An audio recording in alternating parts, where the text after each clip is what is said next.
Salut. Alors, conserver son vin, c'est bien sûr, ça c'est quelque chose de super important.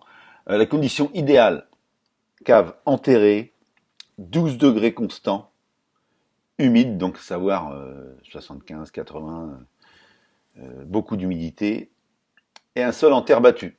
Pourquoi? Donc, enterré parce que bon, c'est là qu'il y a moins de variations de température et ça oblige moins à mettre de climatisation électrique, etc. Enterré parce que c'est dans le sol, donc dans la terre, et ça veut dire pourquoi en terre battue, laisser la terre, parce que en fait il y a une régularité qui va se faire pour l'hygrométrie dans la cave avec la terre, qui est justement quelque chose qui va réguler l'humidité. D'accord? Et puis ce que je faisais moi, c'est que je mettais des graviers dans mes caves. Voilà. Et puis surtout, une belle épaisseur de gravier. Si vous faites tomber une bouteille par inadvertance, quand elle tombe sur le gravier, elle se casse pas. C'est super important. Ça m'a sauvé la vie plein de fois. Euh, Ça, c'est l'idéal, mais 75% de la population maintenant est en ville. Vous êtes sûrement peut-être en ville aussi. Donc, les caves en ville, c'est des fois difficile d'accès. Quand on a accès, il y a des fois des chaufferies qui sont dedans, où il y a des risques de vol, etc. Donc, c'est moins facile. Donc, le mieux, c'est d'acheter une cave d'appartement, comme on en fait maintenant. Euh, Le truc, c'est que c'est des frigos. Hein. C'est des frigos avec peut-être moins de vibrations, une vie de fumée, c'est un peu plus chic.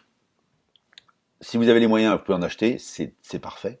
Alors après, il y a des contenances différents. Mais bon, maintenant, si vous êtes en ville, il y a les cavistes qui sont pas loin, donc vous l'approvisionnez au fur et à mesure. Donc ça, c'est parfait.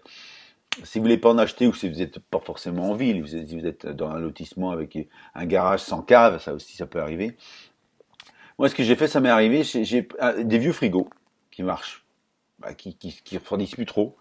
Et justement, vous le mettez à fond, dans le sens à fond, le plus chaud possible, le moins froid possible. Vous mettez les étagères et puis vous rangez vos bouteilles. Alors il y a un peu de vibration, mais bon, la vibration, c'est pas fait pour garder. Là, c'est pas des vins que vous allez garder pendant 50 ans, quoi, ni 20 ans, ni 10 ans.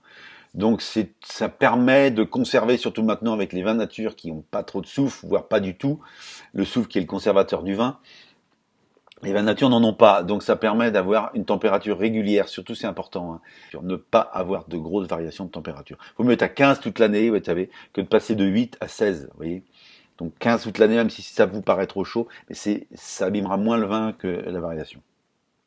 Donc autrement, si vous avez une cave cimentée, à savoir donc pas d'échange, le mieux c'est si elle est un peu enterrée, le mieux c'est de l'arroser. Hein, l'été, quand vous sentez. Donc, il faut avoir un hygromètre. C'est bien d'avoir 75% d'humidité. Pourquoi l'humidité? Parce que ça permet au bouchon de pas se dessécher. Et si ça dessèche le bouchon, le liquide va s'échapper et l'air va surtout rentrer et le vin va s'oxyder. Donc, une bonne hygrométrie. Pas trop parce que ça abîme les étiquettes et donc 75% c'est l'idéal. Donc, un hygromètre, si vous sentez que ça baisse, vous arrosez. Le ciment, le béton, hein, c'est bien.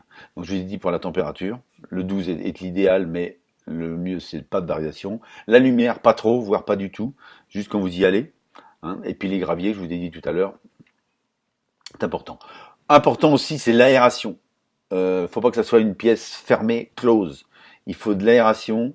Le mieux c'est une ouverture au nord en haut et une ouverture au sud. Ce qui fait que l'air va arriver du nord et va repartir vers le sud. Ça veut dire circulation, ça évite les champignons, les moisissures sur les étiquettes et les bouchons. D'accord? Ben voilà, avec ça vous êtes pas mal. Bon, et ben je vous donne rendez-vous pour d'autres aventures plus loin. Ciao.